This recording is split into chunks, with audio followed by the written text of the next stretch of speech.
नमस्कार दर्शक बंधु, आज हूँ 30 सेप्टेम्बर मंगलवार। चलतु देखने आज सकाळ किसी गुरुत्वपूर्ण खबर। जदि पर्यंत वीडियो को लाइक करना वीडियो को लाइक करने सह चैनल को सब्सक्राइब करी कमेंट माध्यम जनातु आपण माने क्यों जिल्ला देखुंत जहाद्वारा एभली गुरुत्वपूर्ण खबर आपण मान पाखे सर्वप्रथमे पहुंचर। नंबर 1 मुख्यमंत्री मोहन चरण माझी अध्यक्षत अनुष्ठित 27तम राज्य कैबिनेट बैठक में ओडिशा सरकार फैक्ट्री आईन 1948 और ओडिशा दुकान और वाणिज्यिक प्रतिष्ठान आईन 1956 संशोधन को मंजूर देइछन्ति। संशोधन अनुसार महिला माने एवं लिखित सम्मति और राज्य सरकार द्वारा निर्धारित सुरक्षा शर्त सहित समस्त फैक्ट्री और प्रतिष्ठान रे सकाळ 6टा पूर्व और राति 7टा पर समस्त प्रकार काम करें। या सहित दैनिक काम समय सीमा 10 घंटा को वृद्धि कर तेबे साप्ताहिक सीमा 48 घंटा रही। 20 वा तदधिक कर्मचारी थिबा दुकान और वाणिज्यिक प्रतिष्ठान गुड़िक दैनिक काम समय 9 ରୁ 10 घंटा को वृद्धि होइछि। ओभरटाइम सीमा को मध्य बढ़ा जाइछि। फैक्ट्री गुड़िक 3 मासरे ओभरटाइम 115 ରୁ 114 घंटा को एवं दुकान और प्रतिष्ठान गुड़िक 50 ରୁ 144 घंटा को वृद्धि कर दैछि। मोट 4टी प्रस्ताव को कैबिनेट मंजूर दैछि, जेउथिरे श्रम कर्मचारी राज्य बीमा विभाग 2टी कार्य विभाग 1 और विद्यालय गणशिक्षा विभाग 1 प्रस्ताव सामिल रही। नंबर 2 पार्वण पई गाँ ठू सहर सबटी उत्सवर माहौल।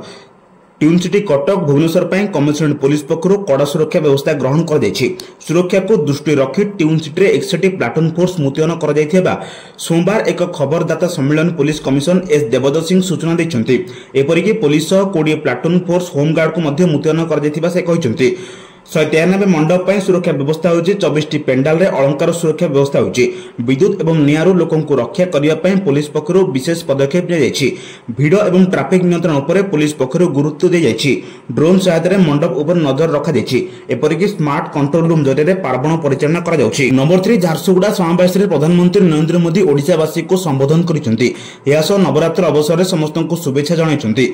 1.5 वर्ष पूर्व विधानसभा निर्वाचन में नया संकल्प नैछन्ति मोदी। विकसित स्वप्न देवा शपथ नहीं संबोधित कर प्रधानमंत्री कहते आज ओडिशा डबल इंजिन सरकार चली। आज सारा देश में आईआईटी संप्रसारण कार्य आरंभ होती। आज ब्रह्मपुर सूरत अमृत भारत एक्सप्रेस शुभारंभ होती। सूरत सह आपणक संपर्क केते जरूरी ता समस्ते जानती। पश्चिमबंग पर गुजरात में सर्वाधिक ओडिया रहती। आम सरकार एजापत 4 कोटी गरीबों को पक्का घर देइछन्ति। प्रिय मुख्यमंत्री मोहन चरण माझी प्रशंसनीय कार्य करिसेंति। आज ओडिशा रे 50,000 पक्का घर कार्यादेश दिया जाइछि। ओडिशा लोकंको सामर्थ्य सह मु पूरा सहमत बोली प्रधानमंत्री मोदी कहते। नंबर 4 राज्य कैबिनेट बैठक में 4टी प्रस्ताव उपर मोहर बाजिछि। 3टी विभाग 4टी प्रस्ताव उपर कैबिनेट मोहर बाजिछि। श्रम विभाग वाणिज्य प्रतिष्ठान आईन 1956 संशोधन, कारखाना 1948 संशोधन आईन पारित होइछि। ओभरटाइम मिलिबो। महिला कर्मचारी चाहिए सम्मति पत्र दे पारिबे, राति कार्य करें। महिला कर्मचारी मानक पय राज्य सरकार सुरक्षा व्यवस्था करेंगे। यह सहित गणशिक्षा विभाग गोदावरीश आदर्श प्राथमिक विद्यालय योजना को मंजूर मिली। घटगां तारिणी पीठर पारिपार्श्विक विकास पर 226 कोटी टंका मंजूर होइछि। नंबर 5 केंद्र सरकार पीएम ई ड्राइव योजना अधीन सहर और राजपथ गुड़िक इलेक्ट्रिक जान चार्जिंग भित्तिभूमि विकास पर 2000 कोटी टंकार सब्सिडी घोषणा करिसेंति। भारी शिल्प मंत्रालय निर्देशावली अनुसार सरकारी ऑफिस, हॉस्पिटल, शिक्षानुष्ठान और केंद्र सरकारी उद्योग में मागणा सर्वसाधारण व्यवहार पर चार्जिंग स्टेशन पर 100% सब्सिडी मिलिबो। Bus depot, metro station, municipality parking, NHAI परिचालना टोल प्रदाय भित्तिभूमि खर्च पर 80% और चार्जिंग उपकरण पर 70% सब्सिडी मिलिबो। विमान बंदर, रेल स्टेशन, मेट्रो डिपो, सरकारी तैल कंपनी गुड़िक इंधन स्टेशन में समान सहायता मिलिबो। 1 कोटी अधिक जनसंख्या थिबा सहर, राजधानी, स्मार्ट सिटी और जातीय राजपथ को प्राधान्य दिया।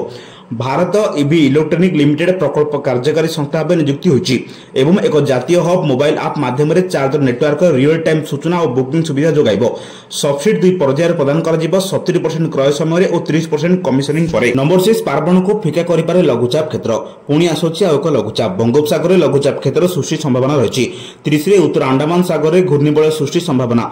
अक्टोबर 1 राज्य में प्रबल वर्षा नहीं सतर्क सूचना जारी करछि पाणीपाग विभाग। उत्तर ओडिशा संलग्न केंद्रीय बंगोपसागर 1 तारिख बेलू पुणी एक लघुचाप क्षेत्र सृष्टि होपरे बोली पाणीपाग विभाग आकलन करिछि। या प्रभाव में दक्षिण ओडिशा रे किछि स्थान रे प्रबल वर्षा हेबो। 2 तारिख रे दक्षिण ओडिशा समेत उपकूल ओडिशा और उत्तर ओडिशा रे किछि स्थान रे अधिक वर्षा होपरे बोली पाणीपाग विभाग आकलन करिछि। फल दशहरा बेलू मध्य वर्षा लागि रही बोली सूचना मिलिछि। घंटा प्रति 30 ରୁ 45 किलोमीटर बेगर पवन बहब। एपटे केन्द्रीय बंगोपसागर सृष्टि होता अपात अभ्यंतरण और दक्षिण अभ्यंतरण ओडिशा रे सक्रिय रही दुर्बल हो स्पष्ट चिन्हित लघुचाप परिणत हो। लघुचाप प्रभाव राज्य में लगाण वर्षा लगी रही। नंबर 7 कटक दुर्गा पूजा मुतयन हे 122 प्लाटून फोर्स। दुई कंपानी केन्द्रीय फोर्स मध्य सुरक्षा मुतयन रहे। पूजा स्वतंत्र ट्राफिक व्यवस्था कर महिला और शिशु सुरक्षा पर विशेष ध्यान रहिबो। सुरक्षा सीसीटीवी और ड्रोन व्यवस्था कर सूचना देछन्ती पुलिस कमिशनर सुरेश देवव्रत सिंह। 39टी एड पोस्ट रहिबो। ट्राफिक स्वतंत्र व्यवस्था रहिबो। शहर में 35टी पार्किंग प्लेस चिन्हट होइछि। नंबर 8 प्रधानमंत्री स्कीम देइथिले अपहंच तथा गाँ को गाँ दिया मोबाइल नेटवर्क आ बेसी गुरुत्व देइथिले माओवादी अंचल को। सेने प्रधानमंत्री द्वारा शुभारंभ होइछि 4G नेटवर्क। एने सुंदरगढ़ जिला लहुणीपड़ा ब्लॉक फुलझर रे ऑनलाइन हैला शुभारंभ। फुलझर अंचल तथा खुंटुआ गाँ ठारू 600 पर्यंत लागिला प्राय 6टी टावर। प्राय एबे 30टी ग्रामवासी पाइबे नेटवर्क सुविधा। पूर्व जरूरीकालीन सुविधा तथा 108, 102, 109 सेवारू वंचित थे। निज निज सुविधार चिकित्सालय को जाउथिले किंतु एबे सेनी समस्या दूर होइछि। प्रधानमंत्री द्वारा गाँ को गाँ नेटवर्क स्कीम रे सुविधा मिलला। एने गतकाली प्रधानमंत्री झारसुगुड़ा रे उन्मोचन करथिले 4G नेटवर्क। 4G द्वारा दूर थिबा घर परिवार सहित कथबार्ता होई पारुछन्ते लोके। मोबाइल डाटा बा नेटवर्क ऑनलाइन सुविधा पाई पारिछन्ती। प्राय नुआ 5टी बीएसएनएल टावर बसाइछन्ती और ता स्वाभाविक भाव मध्य चलिछि। नंबर 9 झारसुगुड़ा रे पहुंचिथिले प्रधानमंत्री। बीजेपी वरिष्ठ नेतृत्व वृंद झारसुगुड़ा विमान बंदर में मोदी को भव्य स्वागत करथिले। विमान बंदर जेल छक पर्यंत एक विशाल रोड शो रे शामिल होइछन्ती। प्रधानमंत्री झलक पाई जनसमुद्र पालटिथिला झारसुगुड़ा अमलपाली पड़िया। युव समावेश में सामिल हेले प्रधानमंत्री। मंच में उपस्थित अछन्ती राज्यपाल डॉक्टर हरिबाबू कुंभमपट्टी, मुख्यमंत्री मोहन चरण माझी वरिष्ठ नेता। मंच में प्रधानमंत्री को भव्य स्वागत कर संबलपुर कपड़ा रे बुण जाइथिबा मां समलेश्वरी स्मृति चिन्ह प्रधानमंत्री को प्रदान कर प्रधानमंत्री नरेंद्र मोदी युव समावेश मंच में रिमोट दबाई टेलीकम्युनिकेशन रेलबाई एवं उच्च शिक्षा भली क्षेत्र में 60,000 कोटी अधिक मूल्यर विकासमूलक प्रकल्प उद्घाटन करिसेंते। जेउथिरे प्रधानमंत्री मोदी ओडिशा को 1700 कोटी अधिक मूल्य रेल प्रकल्प उपहार देइछन्ते। नंबर 10 केंद्रीय सरकारी कर्मचारी मानक जातीय पेंशन व्यवस्था रे रहिबा किंबा युक्त पेंशन व्यवस्था को बाछिया पई 30 सेप्टेम्बर 2025 शेष तारीख रहिछि। यूपीएस निश्चित मुद्रास्फीति सह सामान्य पेंशन प्रदान करुथे बेले एनपीएस बजार रे आधारित योजना जहाँ अधिक पेंशन दे पारे। पेंशन पांठी नियामक विकास प्राधिकरण निष्पत्ति पर निर्देशावली जारी करिछि। 2 सेप्टेम्बर रे सरकार यूपीएस रु एनपीएस को एककालीन परिवर्तन सुविधा घोषणा करिसेंती। कर्मचारी माने एकदा एनपीएस को बाछिले पुनर्बार यूपीएस को फेरी परिबे नाही। ए निष्पत्ति अवसर रे नेबार अति कम रे 1 वर्ष पूर्वे किंबा स्वेच्छाकृत अवसर पूर्वे 3 मास मध्ये नेबाको हेबो। जदि निष्पत्ति न नियंती तेबे यूपीएस रे रहबे। नंबर 11 भारतीय रिजर्व बैंक डेप्यूटी गवर्नर भाव नियुक्ति पाइथिबारु श्री गिरीश चंद्र मुर्मू हार्दिक अभिनंदन और शुभेच्छा जणाइछन्ती मुख्यमंत्री मोहन चरण माझी। गिरीश चंद्र मुर्मू हेउचन्ती जम्मू काश्मीर प्रथम लेफ्टिनेंट गवर्नर गिरीश चंद्र मुर्मू को सान भाई। मुख्यमंत्री कहते भारतीय रिजर्व बैंक डेप्यूटी गवर्नर भाव में नियुक्ति पाउथिबारु गिरीश चंद्र मुर्मू को हार्दिक अभिनंदन और शुभेच्छा जणाइछि। जने सुयोग्य ओडिया देशर सर्वोच्च बैंक रे एपरि एक गुरुत्वपूर्ण पदवी रे अवस्थापित हेबा आम समस्तक पई गर्व और गौरवर विषय। आरबीआई रो कार्यनिर्वाही निर्देशक भाव में तांको दीर्घदिन अभिज्ञता और कार्यदक्षता देशर आर्थिक व्यवस्था अर्थनीति को आहुरी सुदृढ़ करने दिगरे सहायक हो बोली मोर दृढ़ विश्वास। आगामी कार्यकाल और नूतन दायित्व पाई शुभेच्छा जणाउछि एवं सफलता कामना करू। मुख्यमंत्री कहते भारतीय रिजर्व बैंक डेप्यूटी गवर्नर भाव में नियुक्ति पाइथिबारु गिरीश चंद्र मुर्मू को हार्दिक अभिनंदन और शुभेच्छा जणाउछि। नंबर 12 मुख्यमंत्री मोहन माझी अध्यक्षता में सोमवार अनुष्ठित ओडिया कैबिनेट बैठक में फैक्ट्री आईन 1948 और ओडिशा दुकान और वाणिज्यिक प्रतिष्ठान आईन 1956 रे संशोधन को मंजूरी मिली। संशोधन अनुसार 20 बा ततोधिक कर्मचारी थिबा दुकान और प्रतिष्ठान गुड़िक वर्षर 365 दिन 24 घंटा खोला रही पारिबो। दैनिक काम समय 9 रु 10 घंटा को एवं त्रैमासिक ओवरटाइम सीमा 50 रु 184 घंटा को वृद्धि होछि। कर्मचारी माने 6 घंटा निरवच्छिन्न भाव काम करि पारिबे। 10 घंटा बा साप्ताहिक 48 घंटा अधिक काम पाई 2 गुण मजूरी मिलिबो। महिला कर्मचारी माने लिखित सम्मति और राज्य सरकार को सुरक्षा शर्त सहित सकाळ 6टा पूर्वरु और राति 7टा पर काम करि पारिबे। दुकान गुडी को ओडिया रे साइन बोर्ड लगाय बाध्यतामूलक। फैक्ट्री गुडी करे दैनिक काम समय 8 रु 10 घंटा को वृद्धि होछि। साप्ताहिक सीमा 48 घंटा विशेष करी मामला रे 12 घंटा काम 13 घंटा स्प्रेड ओवर एवं साप्ताहिक 60 घंटा ओवरटाइम अनुमोदित रहिछि। ओवरटाइम पे 2 गुणा मजूरी मध्ये मिलिबो। नंबर 13 कैबिनेट बैठक पर पूर्व सरकार को टार्गेट कले मुख्यमंत्री मोहन माझी। ते कहचंती पूर्व सरकार रे प्राथमिक शिक्षा व्यवस्था भुसुड़ी थिला। 5T नारे भंगा कांथरे रंग मारुतले भित्तिभूमि विकास होई नथिला। आम सरकार नुआ शिक्षा नीति लागू करिसंती। प्रति पंचायत रे प्रतिष्ठा हेबो गोदावरी मिश्र आदर्श प्राथमिक स्कूल प्रतिष्ठा हेबो। प्रथम पर्यायर 3 वर्ष पर्यंत 2200 स्कूल निर्माण हेबो एथिपई 1200 कोटी टंका खर्च हेबो बोली मुख्यमंत्री मोहन माझी कहिसंती। नंबर 14 बालीजात्रा को नै जिलापालक आवासिक कार्यालय रे गुरुत्वपूर्ण बैठक चलिछि। जिलापाल दत्तात्रेय भाउ साहेब सिचंद अध्यक्षता हाईकोर्ट को निर्देश दे आलोचना करिसंती। जिला प्रशासन पक्षरु ऊपर पड़िया रे बालीजात्रा बंद कर जाउथिबार विभिन्न महल रे विरोध आरंभ होइतिला। याकु नै विस्तृत आलोचना होइछि। विधायक सोफिया फिरदोस, विधायक प्रकाश सेठी, महानगर शांति कमिटी सभापति देवेंद्र साहू, संपादक भिकारी दास, पूर्वांचल शांति कमिटी सभापति विजय कुमार साहू, संपादक प्रफुल्ल कुमार साहू समेत अन्य नेतृवृंद मध्य उपस्थित अछंती। नंबर 15 रेलवे रे चाकरी पई स्वप्न देखुथिबा युवक युवती मानक पई एक बड़ खबर। पूर्व केंद्र रेलवे ईसीआर 1149 अप्रेंटिस पदवी पर नियुक्ति देउछि। प्रार्थी मानक परीक्षा बिना मेरिट तालिका आधार चयन करा जिवो। आगरे प्रार्थी माने अक्टोबर 25 2025 पर्यंत सरकारी वेबसाइट indianrailway.government.in माध्यम रे ऑनलाइन रे आवेदन करि परिबे। आवेदन पई योग्यता प्रार्थी माने एक स्वीकृति प्राप्त बोर्ड सर्वनिम्न 50% नंबर सहित मैट्रिक 10वीं श्रेणी किंबा यार समकक्ष परीक्षा पास करथिबा आवश्यक। या सहित प्रार्थी माने संपूर्ण वाणिज्य रे आईटीआई प्रमाणपत्र द्वारा प्रदान कर दैथिबा आवश्यक। वयस सीमा 25 अक्टोबर 2025 सुधा सर्वनिम्न 15 वर्ष और सर्वाधिक 24 वर्ष होइथिबा आवश्यक। संरक्षित वर्ग प्रार्थी मानक वयस छाड़ प्रदान कर जिवो, जहा प्रत्येक वर्ग पई पृथक भाव निर्णय करा जिवो। एक निर्दिष्ट विभाग पई आवेदन करथे प्रार्थी मानक मेरिट तालिका रे तालिकाभुक्त करा जिवो। ए तालिका मैट्रिक एवं आईटीआई परीक्षा रे प्राप्त प्रतिशत मार्क हाराहारी उपर आधारित हेबो। उभय मार्क को समान गुरुत्व दिया जिवो। मैट्रिक रे समस्त विषय रो मोट मार्क गणना करी प्रतिशत गणना करा जिवो।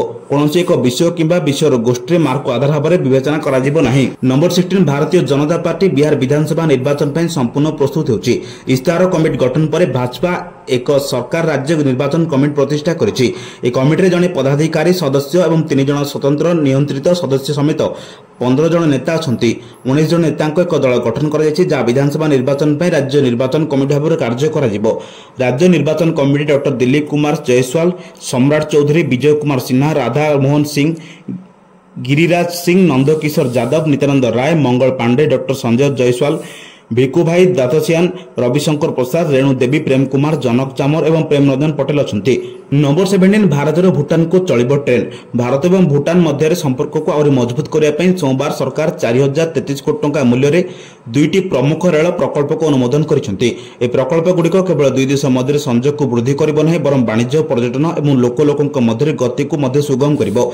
सबुठारु गुरुत्वपूर्ण कथा होछि आपण एबे ट्रेन जोगी सीधासळख भूटान यात्रा करि परिबे। पूर्वरु पश्चिम बंगर हासीमार को जाउथिबा ए ट्रेन एबे सीधासळख भूटान रो गेलफु को चलिबो। प्रथम प्रकल्प होछि आसाम रो कोकोराझोरु भूटान रो गेलफु पर्यंत एक रेल लाइन निर्माण करिबो। ए 69 किलोमीटर लाइन पई 3469 कोटी टंका खर्च हेबो। द्वितीय प्रकल्प पश्चिम बंगर बनहरट को भूटान रो समस्त सहित संजोग करिबो। एहा एक 20 किलोमीटर लंबा एवं एथिरे 577 कोटी टंका खर्च हेबो। नंबर 18 दाना बांधुची आ घूर्णी बळे आसंता काली अर्थात अक्टोबर पहला बेलकू नेपर लघुचाप रूप। उत्तर अंडमान सागर निकटरे आ एक घूर्णी बळ सृष्टि होबार संभावना रहिछि। अक्टोबर 1 बेलकू केंद्रीय बंगोपसागर अंचल रे लघुचाप रूप नै पारे, जार प्रभाव राज्य विभिन्न स्थान में वर्षा नहीं पाणीपाग विभाग आकलन करिछि। एथर दशहरा को वर्षा विजय पारे बोली आशंका देखा देउछि। नंबर 19 असमाड होई पड़े ट्रैफिक जाम। 100 मीटर गाड़ी गड़िबाकू लागुछि घंटाए समय। गतकाली Bharat Pakistan high voltage match सत्वे रास्ता रे प्रबल भिड़ होइतिला। ट्रैफिक जाम रे फसी लोके हंतसंत होइतिले। आज सप्तमी दिन रे भिड़ देखिबाकू मिलिछि। रास्ता रे लागिछि गाड़ीर धाड़ी। गाड़ी गड़िबा या भितर कष्टकर होई पड़छि। घंटा घंटा धरी जाम लागिछि। अन्यपटे कि रास्ता ऊपर गाड़ी रखी पळाउछि तो कि पुणी मंडप सामने रे गाड़ी रखी पूजा देखुछि, जहा फल बढ़ुची ट्रैफिक समस्या। सेपटे राजधानी 193 मंडप पर 61 प्लाटून फोर्स पुलिस मुतयन होते बेले 24 पेंडाल सुना रूपा गहना मेढ़र सुरक्षा बंधुकधारी पुलिस मुतयन कर प्रति मंडप में भक्तों सुरक्षा दृष्टिकोण सीसीटीवी कैमेरा लगे बाध्यतामूलक कर भुवनेश्वर में मोट 61 platoon force, central force 3 platoon aunty terror special tactical unit और 20 प्लाटून होमगार्ड मुतयन रही। महिला सुरक्षा हेचिआर बा शक्ति बाहिनी टीम सजाग रही। जेकोसी अप्रीतिकर परिस्थिति विभिन्न मंडप सम्मुख में अस्थायी कंट्रोल रूम रही। कटक स्थित आ सांघातिक प्रसिद्ध दुर्गा पूजा देखा भिड़ थे पशिले बाहर नाकेदम होती लोके। कमिशनरेट पुलिस पक्षर ट्रैफिक गाइडलाइन जारी कर स्थिति को नियंत्रण करने पुलिस बड़ आह्वान पलटि। नंबर 20 27तम कैबिनेट बैठक में बड़ निष्पत्ति नहीं मोहन सरकार। अतिरिक्त समय दरबा मजूरी को द्विगुणा देवाक पड़ो। प्रतिष्ठान गुड़ी को दिन 24 घंटा, वर्ष को 365 दिन खोला रहिबो। दैनिक कार्यनिर्घंट 9 घंटा 10 घंटा को बढ़ाई सरकार। आ राज्य सरकार अधिसूचित शर्तावली अनुसार महिला कर्मचारी को नियोजित कर गणशिक्षा विभाग गोदावरी आदर्श प्राथमिक विद्यालय योजना को मंजूर मिली।